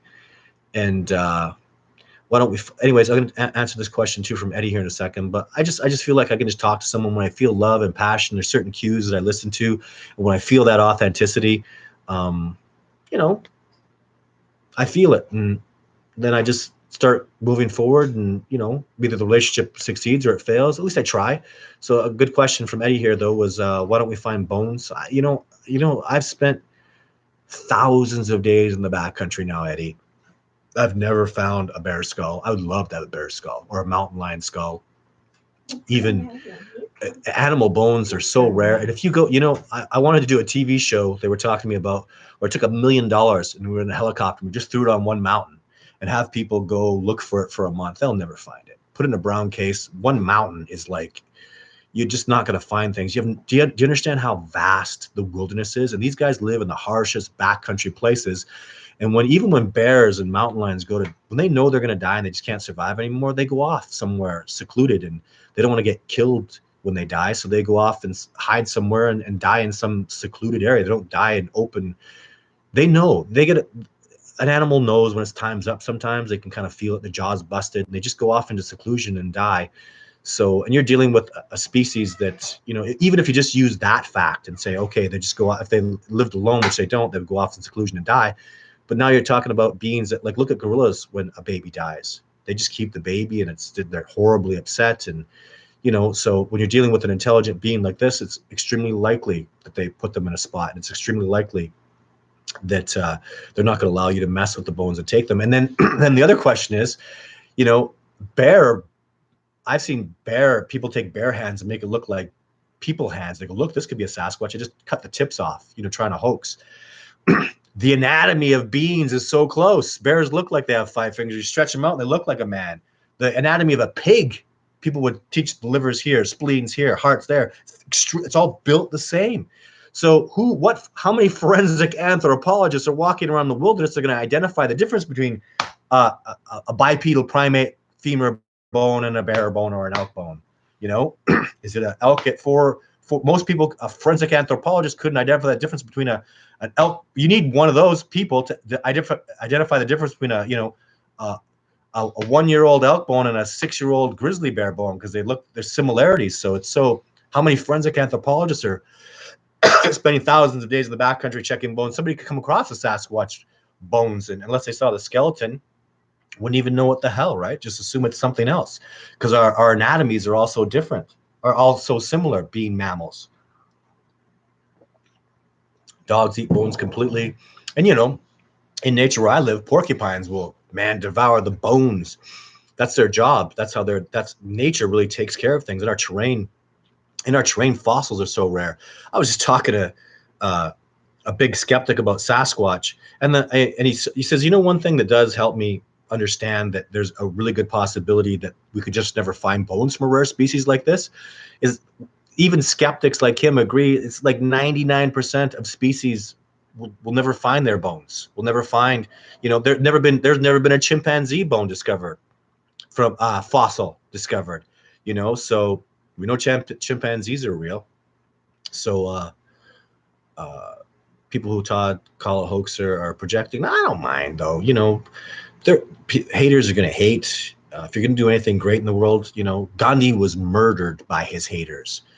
And I'm not at any kind of level like that. I'm not controversial like that great man was. Mother Teresa was called the angel of death by the BBC after spending her whole life in devotion to the health of others. So, people are crazy with the negative things they're going to say. But anyway, I do what I have to do just to push this discovery forward and help it move forward. And I'm very honored to be in this position to do this. Modern Explorer says, what do you think of what clearly looked like large fingernail marks scratched in the trees? They were not. Oh, man. I'm not going to go into that story because I was very hurt that happened. But those were not large fingernail marks. Those were buck deer.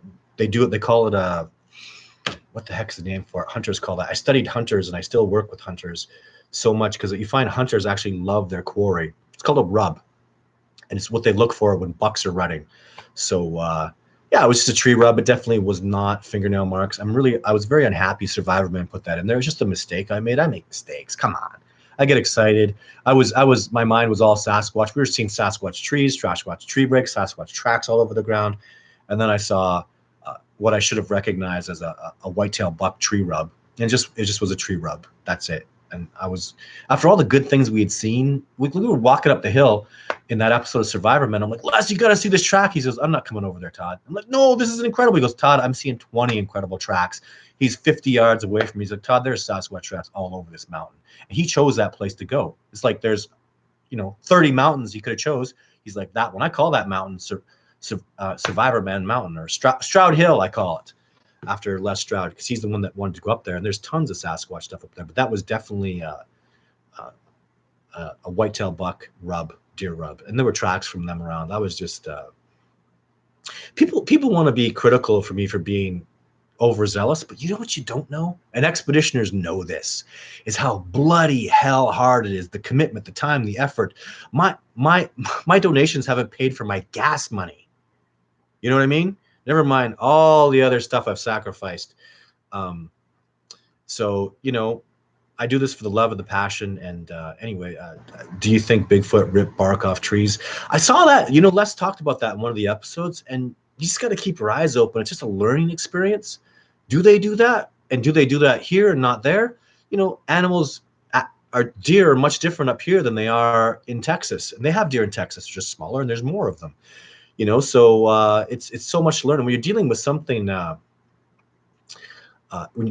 so intelligent, such incredible beings, they're just capable of anything. And I always feel like I'm being tested. I look at something like, are you guys? They know I'm going to be there. Like when I took Survivor Man up in Radium to that mountain spot.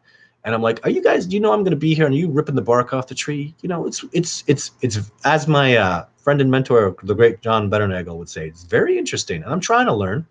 So Sasquatch will like a tree rub on trees. How do you feel it's a difference? I don't know. Yeah, I've just seen stuff that's very interesting. I don't have enough evidence. It's taken me so long to even get the tree breaks down and really just wholeheartedly know a tree break when I see it, that it can't even be hoaxed. I can't even do this year. I tried with everything I can as a human being to make those tree breaks like they do from trees that are just maybe with a more 2-inch diameter or more, and I can't. So I'm so convinced of tree breaks. I'm so convinced of structures when I see them. Trees do not twist and tangle together like that in big, huge logs. It doesn't happen in nature. And even you'd look at, like, we're looking at one structure now. A medical doctor took me out this year. Look, this thing was built clockwise. And look, it was built, and this was held, even he knows it was clockwise, built by multiple individuals. And after his analysis, I completely agree. This is a tree structure I know is done by Sasquatch. I've been seeing it for like 4 years. And he takes me out and goes, look, built clockwise, multiple individuals, like brilliant, brilliant stuff. So is there food sources under bark? Nah, no. I mean, there's just not calories in there. So many other places they can get calories from. And I feel the Sasquatch live in tremendous abundance. And that's saying a lot in the terrain that we live in North America. A lot of people call it like veritable deserts, one skeptic called it. It's hard. It's really tough to survive when you can't eat grass. So do they cover their prints to your knowledge? Yes. Oh, yes, Sharon. My God, yes. I feel like sometimes, because the Sasquatch are the ultimate trackers, right? And sometimes a young one will make a mistake, or they'll just kind of not be cautious. And then you find that track. I think it pisses them off. In fact, I've seen it. One of the most incredible sightings I ever had, I saw almost right out of the video, the Patterson female in Alberta. And she was pissed off at me because I was following her tracks. And I picked up her trackway and I started following him, and I started moving up the ridge, and I saw her just mad. She walked sideways, just like the Patterson footage. She didn't look at me though. And she was going, she was pissed right off.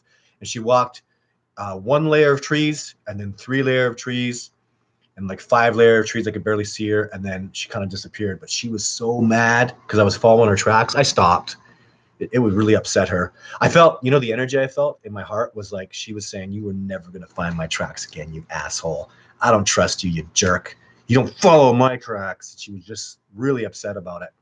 But I got to look, like she was moving, like her breasts were bouncing, her arms were swinging, like that was the most. In fact, I was my hope, and I just didn't have the opportunity. I was going to go take the photographs, the measurements of those tracks, and go compare them to the Patterson female tracks, because she was like the same size, same weight, was identical. And I wanted to see how perfectly they would match up. I've seen the Patterson tracks, and they are real. But yeah, Justin, man, I love that John. Boy, he was just such a wonderful human being. But yeah, so I was really excited to compare them and have a look. Sorry, I'm kind of wandering. I'm looking through the comments here. Um, yeah, almost 400 people in the chat. Really?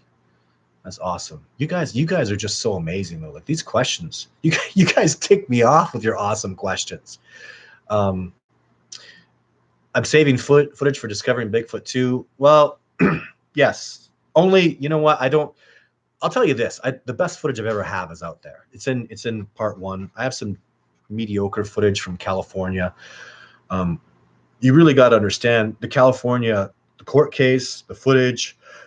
That was a $25,000 expenditure. Plus, I was working full time. I only get 3 weeks off a year. Instead of spending, and I do so much with my family. It was such a huge sacrifice to that one of the 3 weeks I get off. I went and did an expedition, and it was a big sacrifice. And I am saving that California footage for the next documentary if it happens. And I think it really will because of you people. Because of you people, you keep cooperating, you keep helping, you keep sharing, you keep liking my videos. And that's how Discovering Bigfoot Part 2 will come about. I'll probably end up just doing a Kickstarter. And, you know, if I got 2,000 people at $20 a person, I would do Discovering Bigfoot Part 2. 2,000. I have 5,000 friends on Facebook, 5,000 followers, 50,000 subscribers on YouTube. I don't believe I could get 2,000, but I'm going to give it a try. And if we do, you know, what a pleasure, what a joy, what a wonder it would be for me to just do Discovering Bigfoot Part 2 and give it to 2,000 people that paid that $20, because 2,000, that's $40,000. That would make it. I would do it for $40,000 and give it to you awesome people that support me. That's a dream of mine, and that's why I'm doing social media and asking for your help. Tell people, stay on board, stay tuned, because the distributors, my God, they take so much money. These platforms just take so much money, and maybe rightly so. It's their platform. It costs a lot of money. There's a lot of expenses to it. So I'm very grateful for them. The distributors, though, there's no excuse. I was on Netflix, and all the money is just gone from that. So they just take everything. So Todd, ginger is really good for your lungs. I'm so organic, DJ.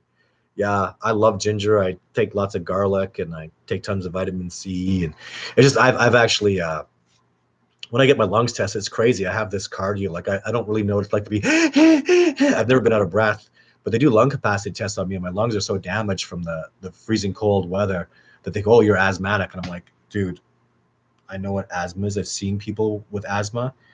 I hike up mountains. The only reason I stop is my legs burn, my muscles burn, but I never go, I've never been like that. And you're telling me I have asthma. I mean, you're crazy. Have a look. Hell, I'm at this doctor, and I was 230 pounds, you know, but I have almost abs. Like I'm lean, right? He's like, oh, you're overweight. You have to lose 50 pounds. Look at me for a second.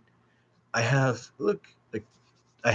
nothing on my belly. I have no fat. You want me to lose? Oh yeah, the chart says.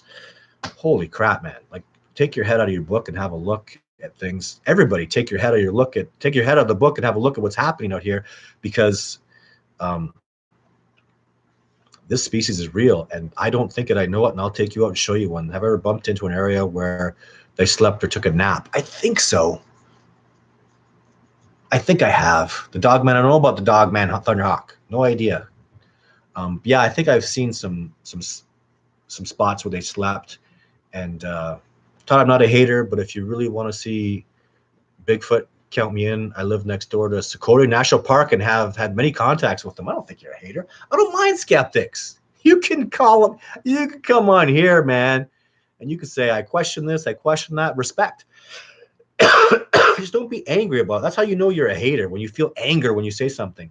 You can be skeptical. I love skeptics. They have some of the best questions. When a skeptic really sits down and talks with me, this is how the conversation is going to end. Either they're going to say, oh, no wonder you're in this situation, or they're going to teach me something, and I'm going to say, I'm going to go do that. So do you understand? At the end of the conversation with the best skeptic in the world, I'll never convince him that Sasquatch is real. But at the end of it, he'll be like, you know what? If you're telling the truth and this situation is real, you really are in that spot where you just, it doesn't move forward unless you get that next level, unless you get that more help. So they'll understand that. Or if they say, why didn't you just do this? And I'm like, that's a brilliant idea. I'll go do that. But it's really, you know, we're just in that. We're not in a holding pattern. Just the discovery is moving forward as best I can right now. And everybody's so many people are working for it. Yan asked me how tall they get, 10 feet, 11 feet. You know what, man? Like 9'6" is so big. 10 feet is like crazy. And I know there are people like, I've seen 12 footers and stuff. Do you have any idea how big that is? If they're like being a giant primate, like thick, like, at 9 feet tall, they're 900 pounds. Like they're just enormous. He's only 3 feet taller than me. I weigh 230 and I'm a pretty good sized boy at 230. He's 3 feet taller than me and he's 900 pounds. Please don't tell me they're 10, 11, 12 feet. Please. It's, man, that's hard to swallow. I heard they're that big in Alaska, but I've seen those brown bears up in Alaska. What are those things eating? Oh my God. Freaking enormous. On the coast where there are salmon and they have those enormous food sources, those things are beasts. But I hope the Sasquatch aren't that big up there. So, I have some incredible connections to Alaska now. I'm very interested in going up there and learning some lessons. I'm cooperating with people that allegedly have them on their property, and some amazing stuff is happening. So I crap my pants, dude. I crap my pants when I see an 8 foot tall Sasquatch when they're 750 pounds. DJ, like, and they're so powerful, they're so fast, they're so intelligent, so dominating. They're eating Sasquatch. I hope not. Derek Reynolds, this guy in Virginia says he has a 20-footer on his property.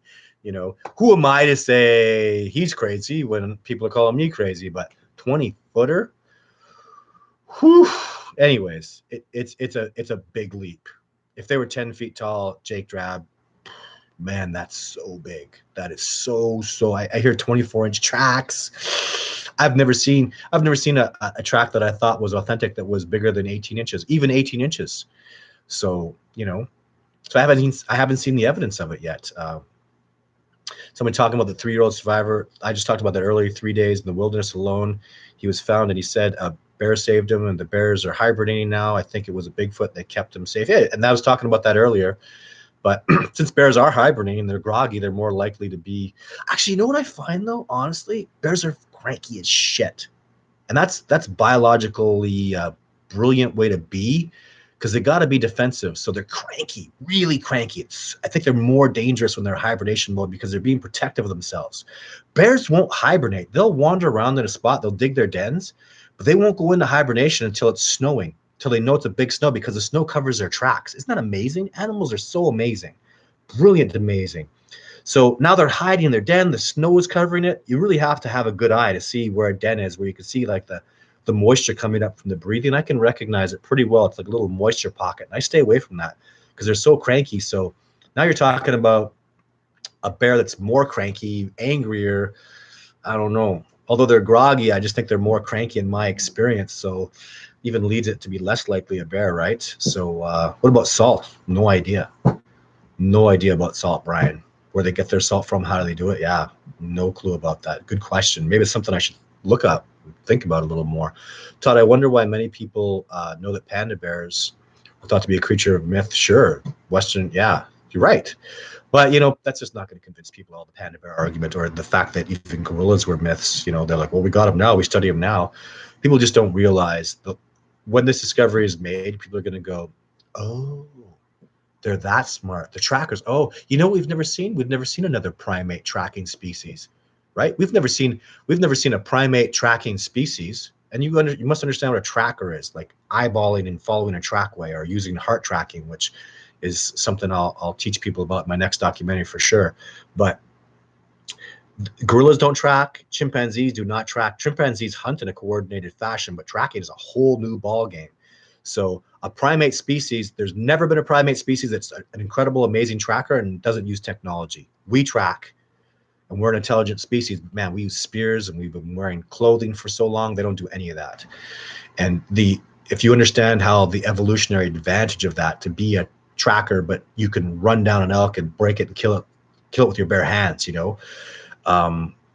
yeah, salt from blood, right? They eat elk. I've never seen it in the scat, but I'm convinced they do. They follow and move the herds of elk around. Thank you very much, Greg. YouTube will have a beer on you. So awesome. Thanks for the donation. It all goes to good. Um, Todd, why does Wes and Woody from Sasquatch Chronicles doubt your work? It's okay. I like their criticisms, but Wes now, I think that's changed. I want to go on Sasquatch Chronicles again. I was on there and I've spoken to Wes, and he actually apologized to me. What an awesome thing to do, man. That was like heartfelt. I wasn't bitter about it. I admire people's skepticism. I want to hear what they have to say, as long as they're not like f this and saying negative things. You throw that in there. This is not a conversation. Who goes and converse with me, talk with me? Cool. But yeah, Wes is he's interested in my work. I don't know about likes me, Amanda, but actually I think he does like me, and I think he speaks very well, and I enjoy his shows when I have a chance to listen to them. So I have people in my cooperation that say, hey Todd, listen to this expert from the show.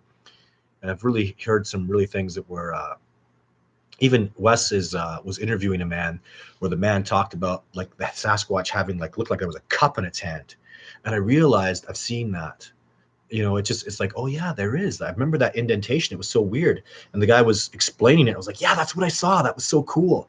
So, now I'm listening to this guy's who was on Sasquatch Chronicles, this man's story, and it's amazing. He was right there and he was so close, and he saw the hand and the shape and the indentation.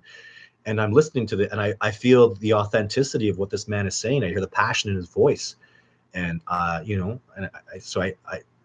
think he is talking about a real legit encounter. Mark Connor says that some Sasquatch Native Americans consider Bigfoot and other Indian tribes. Any thoughts on this? That's Ontario research. Gosh, I gotta take a second here.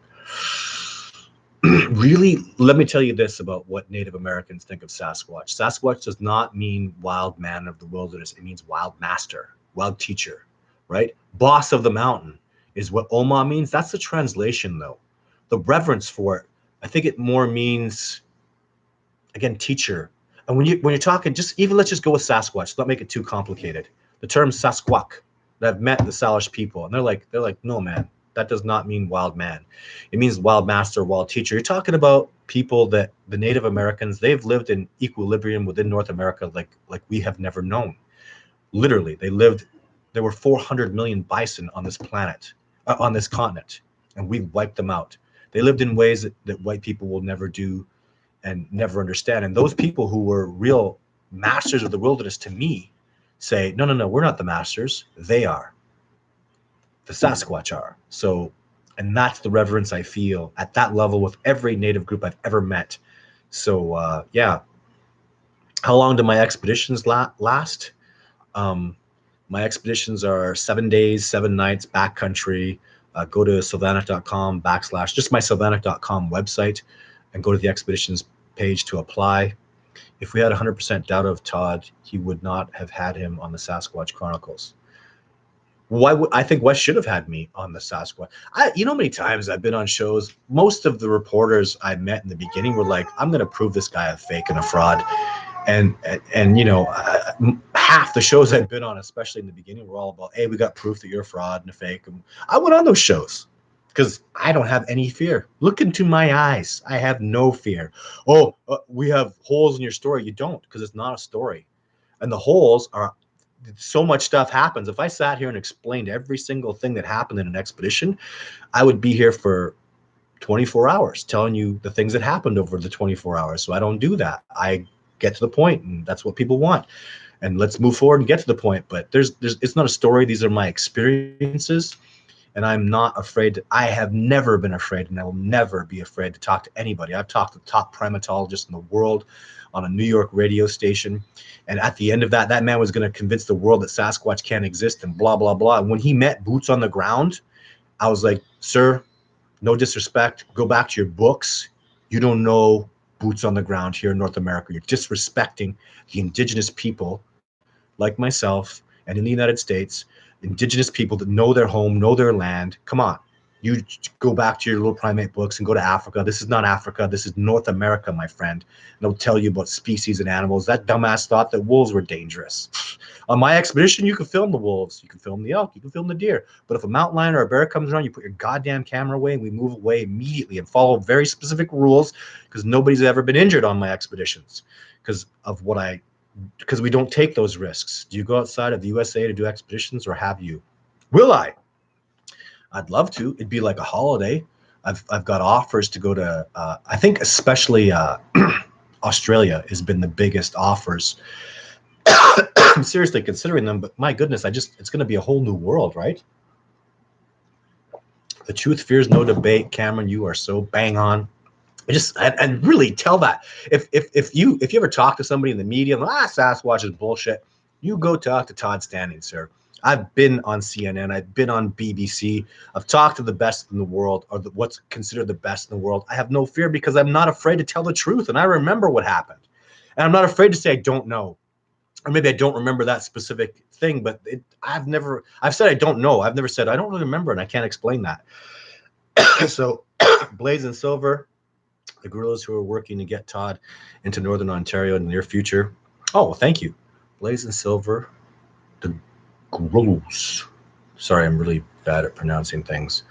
Yeah, I'm excited to go to Ontario, and everything from coast to coast in North America. I can really do well. I mean, black bears are indigenous species all through most terrains. I was in when I go to someplace like Texas and there's armadillos and weird things that I don't know much about. I think that'd be a quick fix. I'd get it pretty quick. Different birds and stuff, but North America is my home. When you start getting further past Texas, well, the Florida swamps, forget about it. I'm not going to do well there. It's a whole other brand new world. But Texas was pretty good. I love Texas. They do have deer and the space for mountain lions, and they had the space for black bears. And if they're not there now, they were. So I get it, and I can do well there. And the substrate, and the terrain I get, and the vegetation's just, since I love it, when I think about going down to Texas and I get in there, I just love it, and I'll study it. And it's that love. If there's Sasquatch there, they're going to see, man, look at this guy just loving the plants, trying the trees and learning and the bark and the seasons and the rains. It all matters to me. So, yeah. So I'll just do a couple more questions. We're over 90 minutes here. I lived by the girl who was going to file the suit in California. Yeah, Claudia Ackley, man. My friend Claudia, very brave woman, because she can get deep crap for that lawsuit, and she's put up with a lot of garbage and hate. You gotta have balls. I don't know. Getting out in the media and dealing with all the hatred and stuff is not fun. So thank you, Sexy Boring 1000. Very nice thing to say. I started as a doubter.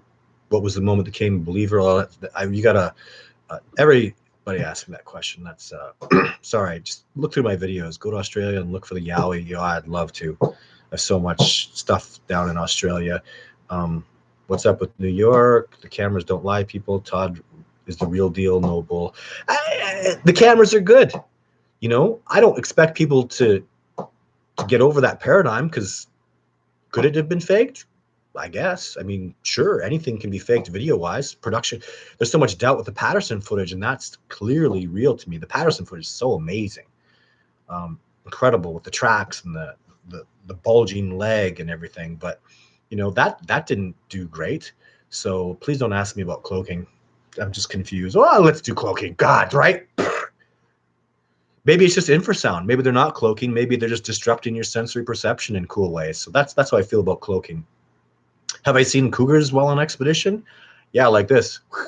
I remember walking out with expeditioners, and you know what?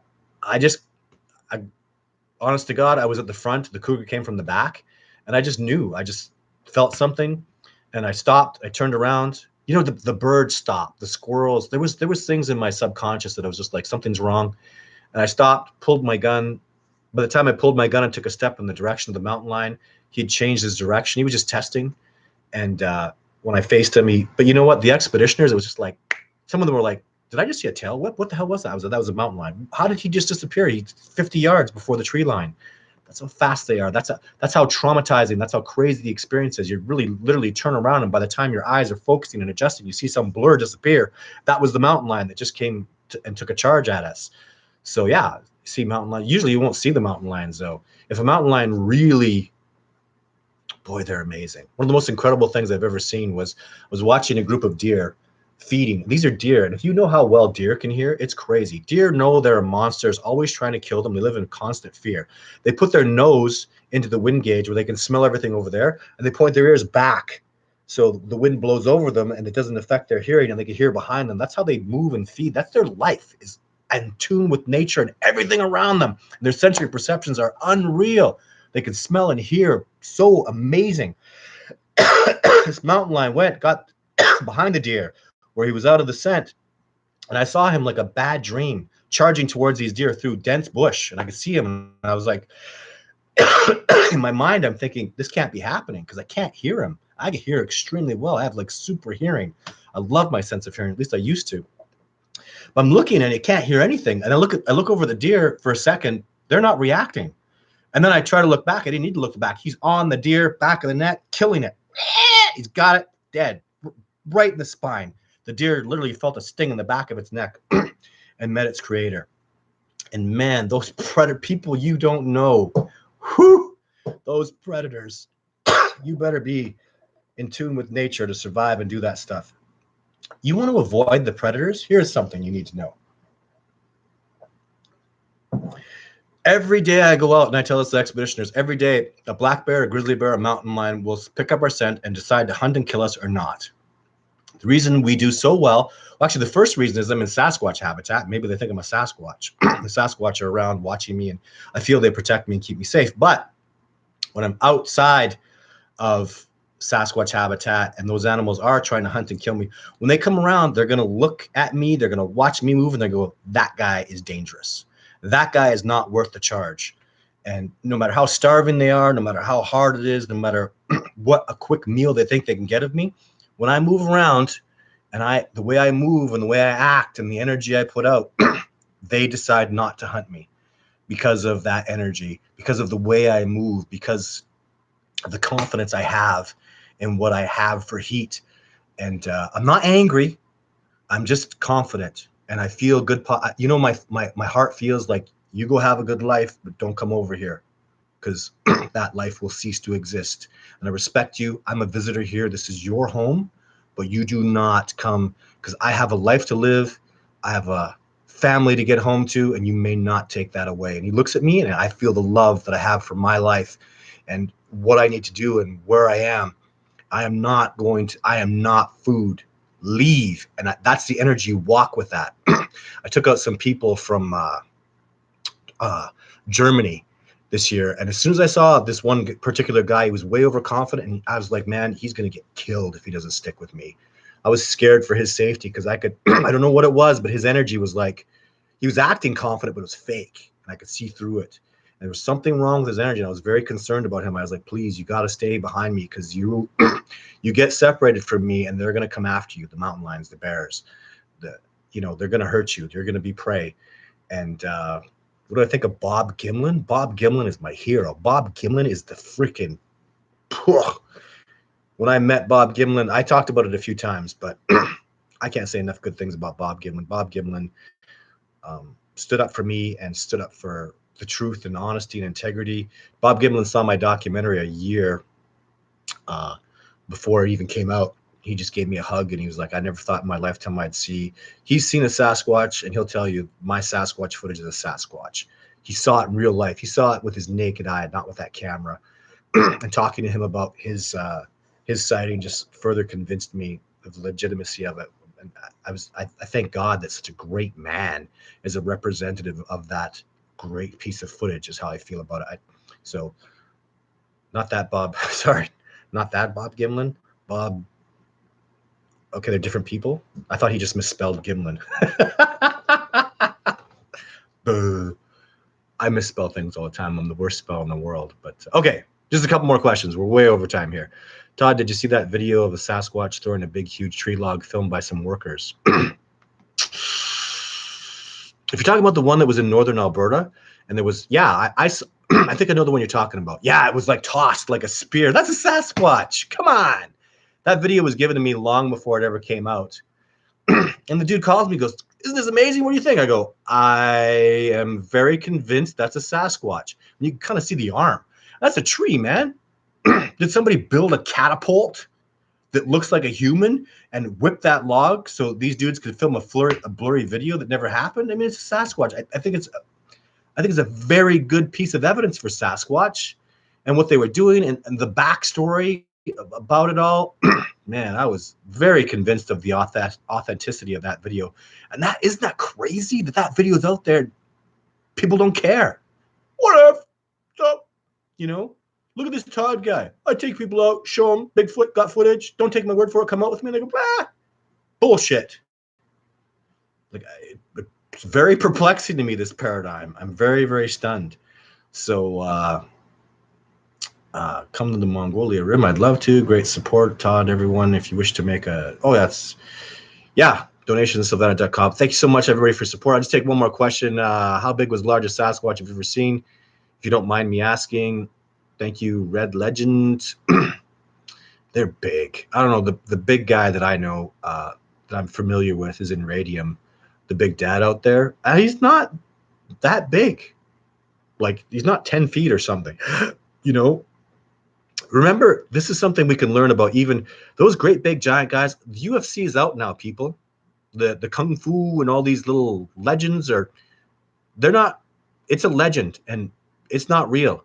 The toughest, baddest dudes on the planet are between the middleweight champions, the light heavyweight champions, and the heavyweight champions are all between like 6 feet and 6'4", and not 7 feet tall. And there's a reason for that, because there's a certain height that's like maximized for your potential. And I think that the Sasquatch in Radium, I think he's maybe even only like 9'4", my Radium Sasquatch, but he's fast. He's got that speed. He can, it's amazing that the way he moves and his agility and his strength and his power. He's not Andre the Giant, was amazing and stuff, but very slow, and people don't give respect to the agility and the endurance and the importance of those things. They're huge. And anyway, that's the biggest Sasquatch I've ever seen, is about 9 foot. It's huge, isn't it? Like, Brian, man, 9'4" is crazy. And he's probably almost 1,000 pounds, man. And not just the weight, but the power. Give me a break. Like, that dude would flip your 1-ton truck right upside down. I don't know if you could pick the whole thing up. You're talking, the power I've seen is like twice as much as a gorilla. Thank you so much, Stuart. Love and gratitude to you too, bro. Thanks for the donation. Why do I keep doing this? Because I'm so blown away by the discovery, and I feel like my cooperation and I are moving forward and doing so well. And you people thanks for watching, thanks for tuning in. Man, I'm so grateful. You guys are amazing. And 9'4", man. Like, what an incredible, amazing miracle of a species they are. Whew. Damn. Whew. 9'4" is so big. That fake documentary that unfortunately Jeff Meldrum and John Bernagle participated in, that was done by the History Channel, a very fake documentary, very fraudulent. And that's why History Channel is not doing Bigfoot stuff anymore, because they got so much heat for that. But they built a Sasquatch to Jeff Meldrum proportions. And never forget, he went and saw that thing. He's like, oh, it's way too big. And they're like, no, it's your proportions. And he's looking at it, just gigantic. And that's how I feel. It's like, no wonder people don't believe. I look at logs ripped out of the ground and logs jammed up and structures that are made. Like, what is that powerful? Are these guys that big? They're that powerful. It's mind-blowing. I don't blame people for being like, I don't blame the paradigm. They can't be that big. They can't be that real.